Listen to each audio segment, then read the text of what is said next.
Sveiki bičiuliai, sveikinu su jumis iš Paryžiaus, iš automobilių parodos, kuri vyksta kas 2 metai. Vienais metais vyksta Vokietijoje, anksčiau Frankfurte ir Miunchene, dabar Paryžiuje. Ir labai smagu, kad Paryžiaus automobilių paroda labai atsigavusi. Čia daug dalyvių, veikia net 3 paviljonai, kai po COVID-o, kai jinai pirmą kartą buvo surinkta, tai buvo 3 mažiau dalyvių. Dabar dalyvauja, aišku, kinai, natūralu, ir daug Europos gamintojų, Audi, Renault, Kia iš dalies, europinis iš dalies ir neeuropinis gamintojas BMW. Dabar tiesiog greitai perbėgsiu per parodą, be ilgų jokių komentarų, nufilmuosiu, kaipgi atrodo naujienos, o išsamesnius filmukus be abejo mes publikuosime 15 min rubrikoje Gazas, ten galėsite sužinoti ir daugiau apie jums įdomesnius modelius. O dabar tiesiog paganykite akis, atsipalaiduokite. Jeigu Mini turi savo klasikinį Mini ir Mini Countryman, tą tokį paaukštintą raumenų pripūstą, tai Renault, dėmesio, Renault turi R5 ir R4, tai yra didesnis elektromobilis su didesnė prošvaisa ir daug praktiškesnis, nors galbūt labai aerodinamiškom linijom nepasižymi, tačiau pasižiūrėsim netrukus prie, kaip jisai atrodo, kiek pakilęs nuo žemės ir kiek telpa į vidų, kaipgi susilanksto sėdynės, nes Renault sako, čia tikrai geras sprendimas. Pažvelkim iš arčiau.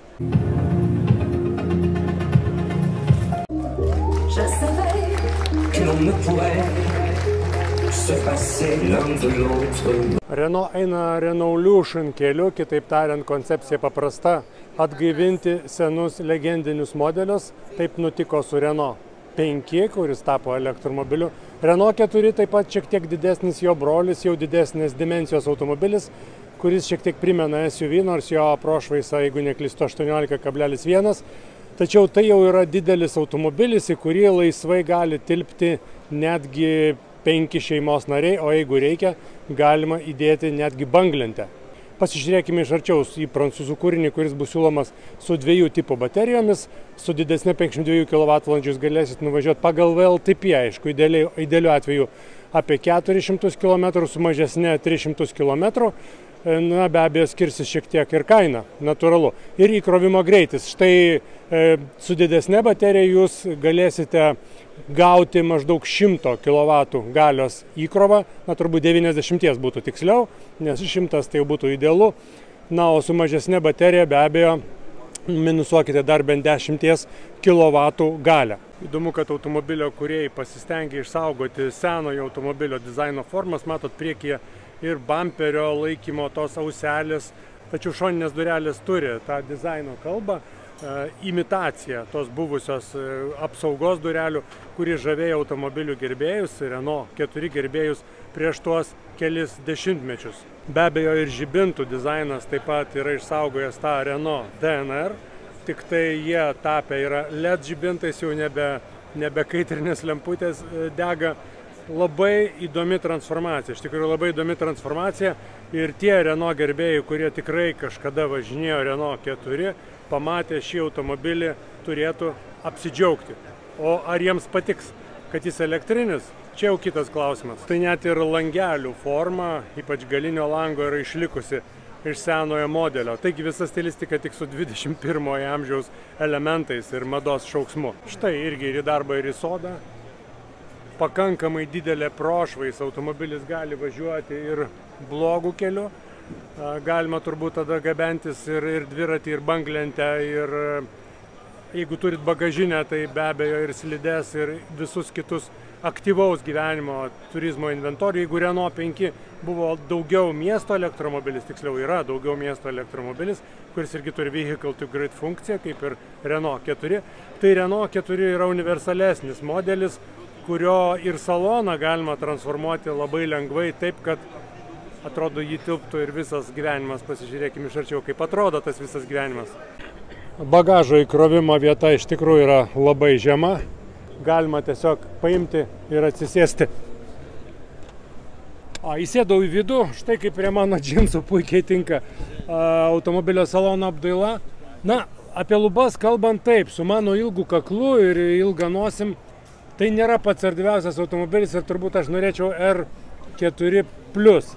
Bet iš esmės tai yra automobilis ne 1000 km nuvažiuoti skirtas, kaip ir jo aerodinamika nėra sukurta, kad vėjas tiesiog švilptų pro šalį visiškai nestabdydamas elektromobilio. Tai yra tiesiog praktinis sprendimas ir inžinierių tikslas buvo sukurti elektromobilį, įkūnijant be abejo legendinio R4 dizaino savybės ir prisiminimus apie tą modelį, tačiau kad jis būtų praktiškas, talpus automobilis, kad tu, kitaip tariant, už 1000 eurų gautum daugiau automobilio. Na, turbūt taip ir atsitiko. Na va, taip atrodo Renault 4. Iš esmės klasikinės Renault interjero formos, aš taip sakyčiau, klasikiniai sprendimai. Mes automobilį išbandysim ir tada galėsim plačiau papasakot. Kol kas pirmasis įspūdis toks, nėra jis perkrautas, nėra čia per daug, sakykim, kur padėti daiktų, bet sėdynė susilanksto pakankamai patogiai. Na ir svarbiausia, važiuodami šiuo automobiliu turite kur pasidėti batoną. Štai, šis modelis yra kol kas vienintelis, kurio priekinė keleivio sėdynė nusilenkia visiškai statmenai ir tai leidžia labai patogiai sudėti krovinius į vidų. Štai galima visiškai išnaudoti visą automobilio ilgį. Už tai prancūzai džiaugiasi, kad Renault 4 yra universalus, kaip sakiau, ir į darbą, ir į sodą.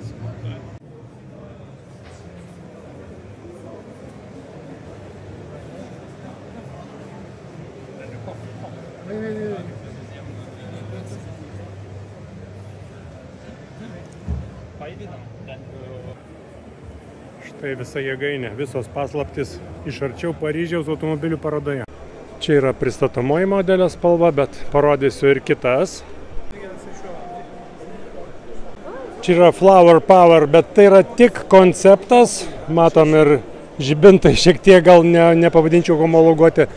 Ir tas konceptualus tradicinis atveriamas stogas. Ir vidaus apdaila, kuri primena gėlės, primena gėlių vaikus. Ir offroadinės padangos. Na va, čia šiek tiek kitokia mėlyna, žalsva gal net. Ir kad nebūtų vien tik mėlyna ir žalia, štai parodysiu net ir raudoną automobilį, juodų stogų ir kapotų. Didžiulis Audi stendas Paryžiaus automobilių parodoje, keletas įdomių modelių. Vienas iš jų ką tik pristatytas Audi A5 arba S5, iš tikrųjų tai yra A4 tęsinys, nes Audi keičia modelių numeraciją ir elektromobiliai nuo šiol turės lyginius skaičius, pavyzdžiui, Q4 arba Q6 bus elektromobiliai, o 5 arba 3 modelis tai su vidaus degimo varikliais. Taigi A5 yra A4 tęsinys, tačiau ir Avant modelis, ir sedanas, ir jie rodomi čia Paryžiuje, kaip ir kiti elektriniai arba elektrifikuoti Audi modeliai.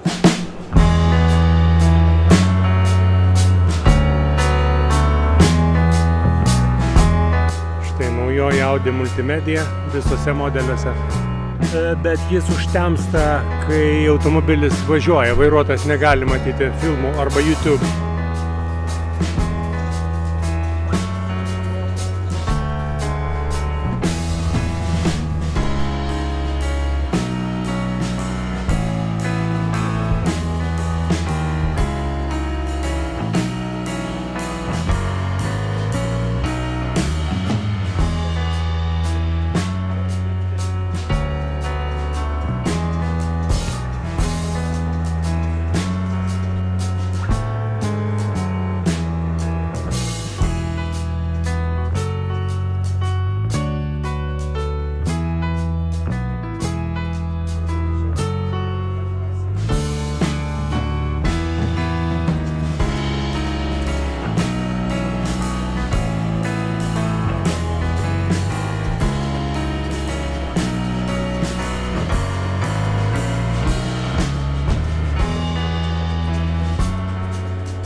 Meanwhile, the music's going on. There's a guitar player, keyboard player, harmonium player, and they're all chanting. And I'm talking into her ear. And so I started toning in different places in the body, and she eventually started pointing to all